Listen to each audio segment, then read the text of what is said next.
Salut, moi c'est Maxime et avec mon pote Victor on a acheté cette maison 35 000 €.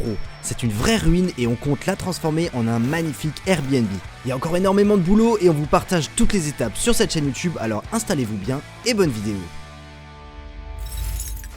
Ok les amis, c'est terminé sur le haut, on est prêt pour installer le plancher chauffant. Donc déjà, petit point, quand tu veux chauffer ta maison, il y a énormément de manières de faire. Déjà, soit tu vas fonctionner au bois, soit à l'électricité, soit au gaz, etc. Et ensuite, donc ça c'est pour ce qui est de l'alimentation. Mais ensuite, pour ce qui est du chauffage en lui-même, tu as plein de solutions. Tu as utilisé par exemple une clim, comme on aura ici, enfin une pompe à chaleur qui souffle de l'air chaud. Tu peux avoir des radiateurs au mur qui vont réchauffer l'air de la pièce dans la zone où il y a le radiateur. Mais tu as aussi une technique qui est d'utiliser ton sol pour devenir le chauffage. C'est ce que j'ai fait dans l'appartement où je vis. Sauf que la différence avec ce plancher, c'est que celui-ci, il est électrique. Donc c'est plus facile à mettre en place en tant que particulier parce que tu n'as pas de fluide. C'est juste deux fils électriques que tu vas brancher. Donc c'est beaucoup plus simple de poser ça. On arrive quasiment à l'étape où on s'est arrêté avant la catastrophe. Donc là, maintenant, on va évidemment rattraper un petit peu le polyen qui avait été mis au sol. Donc là, on en a un, on va venir l'appliquer et comme ça, on va récupérer un sol normal pour le coulage de la chape. Et avant la chape, on va mettre le chauffage au sol. C'est l'étape qui va arriver maintenant. Donc là, si je me fie au plan, je vois que dans la salle de bain, on a 190 watts de puissance au sol. Et juste ici, j'ai une trame en 190 watts. Voilà, donc normalement, ce code là, eh ben, je devrais le retrouver ici. Comme mon avis, c'est la plus petite. Et si je compare là, effectivement, c'est la même chose. Donc voilà, cette trame, elle est faite pour la salle de bain. Et pour ce qui est de la zone de l'entrée, c'est 510 watts. J'en ai deux, ça veut dire qu'il y a une autre zone qui est en 510 watts. Ouais, ici, là-haut. Donc bref, l'une ou l'autre, ça changera rien. Ça doit être celle-là, vu qu'elles ont la même taille.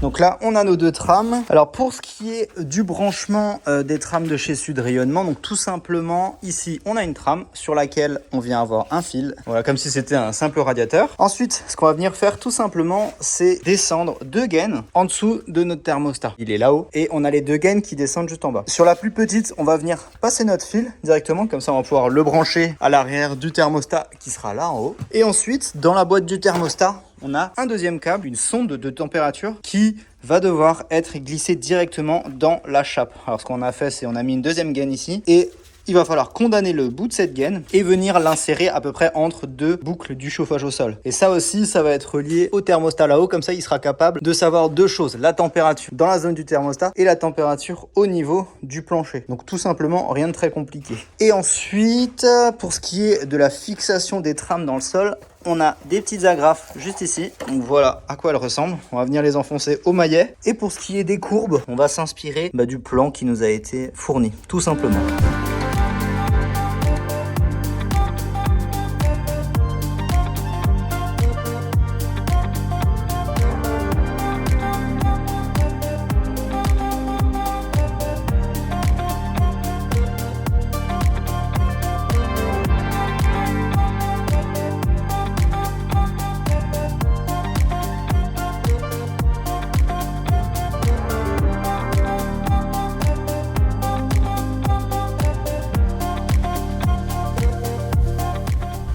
Bon, première trame, ça s'est très bien passé. Donc on a pu balader notre câble. Bon, vous avez vu, on a fait pas mal de découpes, il y en aura moins dans le reste de la maison, parce qu'ici c'est vachement biscornu avec le rocher. Mais voilà, la petite trame se balade un petit peu partout pour faire chauffer le sol. Et ici, la fameuse sonde de température qui est dans cette gaine et qui vient se fixer juste à proximité du passage de deux câbles. Donc soit dans une boucle si vous pouvez, soit ici.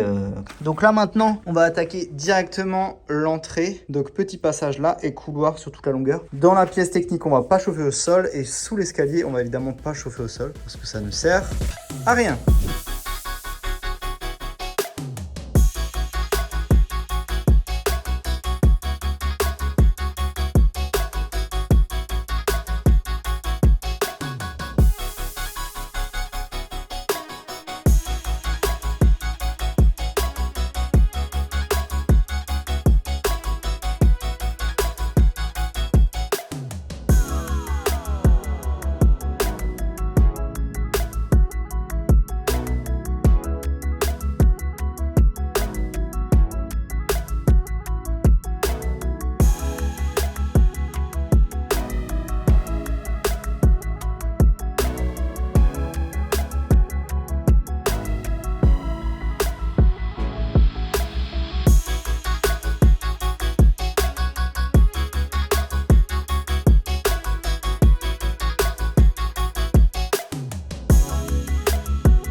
La trame est installée en bas, tout s'est bien passé. D'ailleurs, il n'y en a pas ici tout simplement parce qu'on est sous l'escalier. Donc là, on se motive, on va attaquer directement la deuxième partie. Donc thermostat à l'entrée du nid et on va faire le nid plus une partie du couloir. D'ailleurs, en fonction du schéma, c'est possible que vous ayez deux trames qui se connectent sur le même thermostat. Et pour ça, il y aura une boîte de dérivation en amont pour rejoindre les deux trames ensemble et ensuite les monter directement sur le thermostat. Et sinon, pour le fixer au sol, vous l'avez vu, c'est pas du tout compliqué, c'est juste des petites agrafes. Donc voilà, on peut les mettre à la main, un petit coup sur le coin du bec et ça tient la trame, quoi.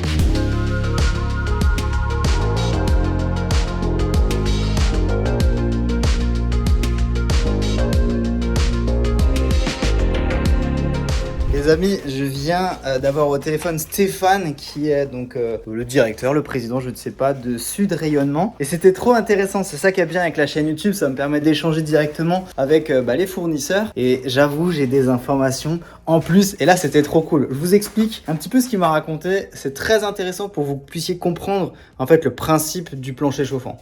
Donc en fait, un plancher chauffant, ça fonctionne comme un grille-pain. Et à partir d'ici, le changement se fait, on passe d'un câble électrique standard à ici en fait de la résistance. Donc il y a une résistance qui va jusqu'au bout et au bout il y a un raccord pour que la résistance puisse revenir juste ici. Et une résistance quand on lui injecte de l'électricité, bah, tout simplement elle va chauffer. Donc voilà le principe. Si je vais au bout de la trame juste là-bas, et donc là en fait c'est directement Sud Rayonnement qui coupe le câble et qui raccorde les deux résistances ensemble. Autre information extrêmement cool, et c'est un très bon point marketing pour Sud Rayonnement, c'est que leur fil en fait il est garanti à vie. Une fois qu'il est posé, garanti à vie. Il faut juste faire une chose, c'est garder ces étiquettes. Là, les étiquettes qui sont sur les rouleaux. D'ailleurs, étiquettes que nous avons déjà perdues avec Victor, n'est-ce pas ? Bah, si tu rassembles les deux demi-garanties, ça te fait une garantie pleine. Top, donc voilà, c'est garantie à vie. Vous avez dessus un code. Faut rentrer sur le site internet. Ça, vous êtes après dans la base de données de Sud Rayonnement. Et s'il y a le moins de problèmes, eh bien, vous serez garanti. Ce que me disait justement Stéphane, c'est que c'est super simple à faire. Un pur amateur peut le faire. Par contre, il y a quand même une chose, c'est qu'il faut quand même des notions d'électricité pour le branchement au niveau du tableau électrique. Mais cependant, ça change pas grand-chose par rapport à un radiateur électrique. Bref, à la base, on était censé chacun poser sa trame. J'ai tellement papoté que Victor a fini de poser sa trame et moi pas du tout. Donc j'attaque tout de suite pour le rater. J'en profite également pour vous annoncer que Sud Rayonnement propose des soldes en ce moment. Donc jusqu'au 1er août inclus, vous avez 15% de réduction. Donc c'est clairement pas négligeable sur le budget que représente un plancher chauffant. Donc je vous conseille vraiment de foncer sur leur site. En plus ils sont adorables, il y a un suivi incroyable. Ils vont répondre à toutes vos questions et en plus de ça, ils vont vous envoyer les plans de pause par rapport au plan de votre chantier. Donc ça c'est incroyable. Et aussi grâce au code MWWALT15, on va vous permettre de prolonger cette réduction jusqu'en septembre. Comme ça, si par exemple en août vous êtes tranquille sur la plage et vous voulez pas penser à votre plancher chauffant, c'est pas grave, vous pourrez le faire à partir de septembre avec le code MWWALT15. Bref, profitez-en, merci beaucoup Sud Rayonnement et on continue avec la vidéo.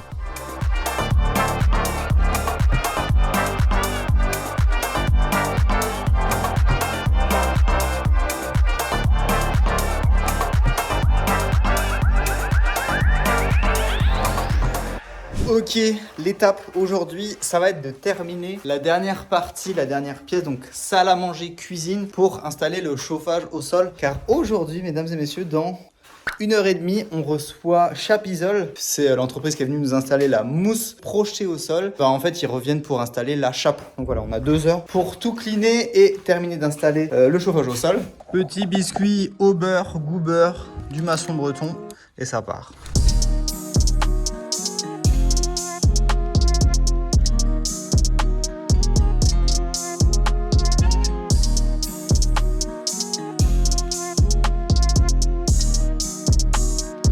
Ok, toute la surface est propre, donc c'est parti, rebelote comme la dernière fois. Je me fie au plan, on est là. J'ai une trame avec mon thermostat à cet endroit-là. Les deux gaines qui vont aller jusqu'en bas. Je vais recouvrir toute cette zone en m'inspirant du dessin qui a été fait ici. Forcément, là, je suis pas contre le mur parce qu'il y a la cuisine. Mais voilà, grosso merdo, c'est assez facile à faire. Étape importante quand vous faites un plancher chauffant avec une trame électrique, ça va être de venir prendre des mesures. Donc pour ça, ici, on a ramené le multimètre. Et l'idée, ça va être de venir remplir sur ce document, c'est pour ce qui est de la garantie chez Sud Rayonnement, la résistance avant et après pose de la chape de chacune de tes trames. Donc là, au bout de ce fil, on a la première trame qui se trouve ici. Donc Victor va nous faire une mesure ohmique de cette trame. Bon, j'avoue, je dis ça pour le style, mais je ne sais pas si on peut dire mesure ohmique.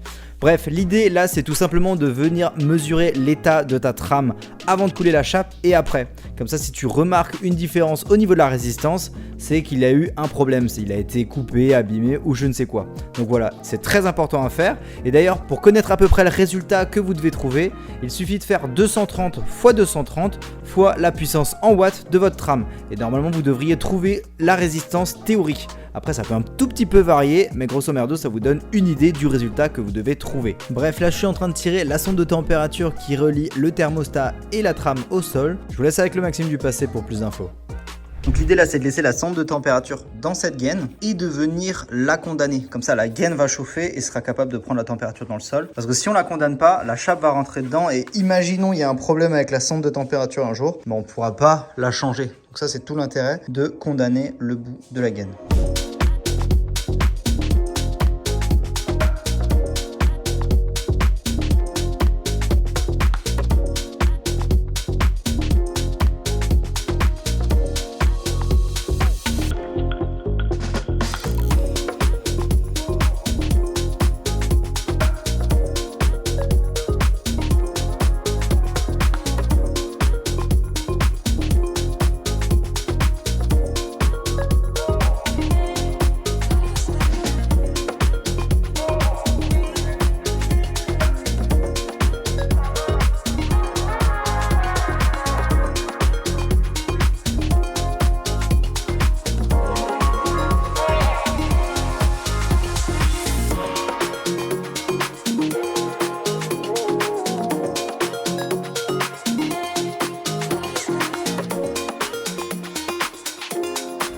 Vous l'avez vu de ce côté, on a tout scotché au niveau des trames, c'est juste qu'au niveau des crampons. Au niveau des crampons, on sentait qu'on n'allait pas en avoir assez. Soit on en avait trop en bas, soit il n'y en avait juste pas assez, c'est possible. Donc là on les a scotchés solidement, normalement ça devrait aller, on verra bien avec le chapiste. Donc là maintenant on finit de tout cleaner tranquillement et après on les accueille pour couler la chape. Je vais pas vous mentir, la dernière fois qu'il y a une toupie qui est arrivée ici, c'était la catastrophe. J'ai un peu mal au ventre. À Victor je disais j'ai la boule au ventre de voir une toupie arriver dans la rue là.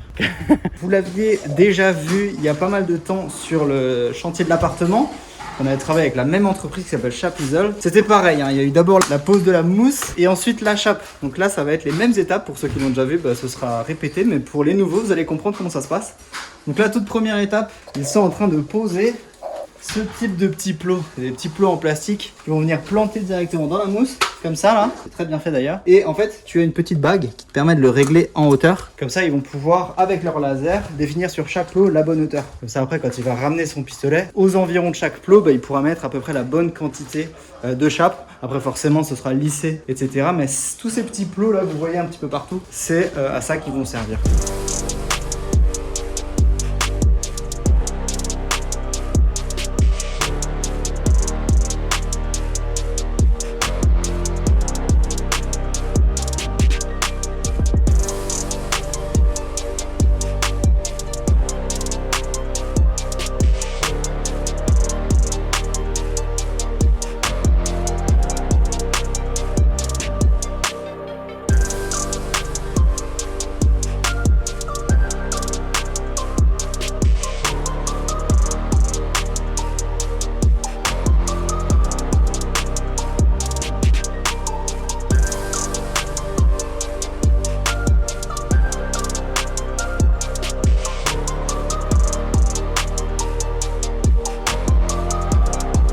Et voilà la pompe qui va permettre de faire monter la chape jusqu'en haut.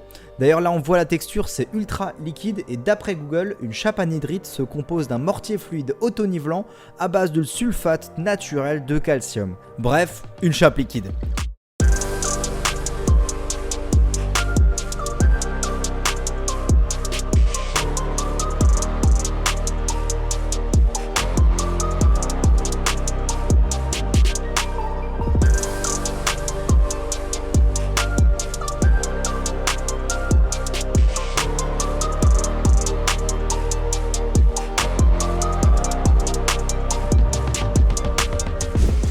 Donc là, vous le voyez, c'est une chape extrêmement liquide qui permet justement de pouvoir l'avoir le plus lisse possible et le plus facilement. Et là, on voit tout l'intérêt de la bande résiliente. Comme ça, une fois que la chape va sécher, il y aura un petit jeu pour avoir une dilatation entre la chape et tout le contour. En tout cas, ça va super vite. Et là-bas, le patron, parce que c'est le patron qui est au bout du tuyau, il a une petite télécommande pour pouvoir contrôler en fait le débit qu'il y a au niveau de la pompe qui, elle, est dans la rue. Là, il peut l'arrêter, augmenter le débit, réduire, etc. et adapter en fonction de ses besoins. Mais en tout cas, vous voyez, ça va super vite. Là, je sais pas, ça fait 3 minutes qu'ils y sont. Ils ont bientôt fini de remplir l'étage. Après, évidemment, c'est pas terminé. Il y aura l'étape de lissage. Et ça, vous verrez après. Mais je sais que c'est une des rares entreprises qui lisse encore au balai. Vous allez voir, la plupart le font avec un espèce de boudin, un tuyau rond. Et là, c'est au balai. Bref. On continue. Donc là, ils sont en train de rajouter des grillages qui vont permettre en fait de faire des renforts dans la chape au séchage, comme si tu faisais un treillis armé. Donc ils rajoutent ça en fait dans les angles, tout simplement. Ici, là-bas. Comme ça va éviter qu'elle fissure tout simplement. Donc là, ce paint qui va permettre de faire remonter à la fois les bulles et en même temps de répartir un petit peu le... Mélanger un peu, remonter le sable à la surface. Ok. Encore une fois, comme pour le chauffage au sol, c'est cool, je suis en contact directement avec les personnes qui le posent. Ça permet d'avoir des informations en plus. Et donc voilà, maintenant, tout simplement, ils vont lisser la chape. Ce qui va faire qu'à la fin, ce sera un vrai billard. Comparé à notre dalle que nous avions galéré à lisser nous-mêmes, j'ai confiance, ça va être parfait. Et pendant qu'ils sont en train de lisser en haut, ils vont commencer à bientôt attaquer en bas. Ah ouais, ça doit faire 10 minutes qu'ils ont commencé, 20 minutes qu'ils sont là. Et on leur demandait, ils ont déjà coulé 4 chapes ce matin. Et il y en a encore 2 après nous. Comme quoi, ils enchaînent.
Les amis, si vous posez la question, le chef vient de repasser derrière moi. Ne vous inquiétez pas, au moins tout est bien fait. Et là, la boulette, j'ai oublié mon téléphone qui filme juste là, donc on va devoir repasser. J'espère que vous m'en voudrez pas, sachant qu'il y a encore 2 chantiers derrière.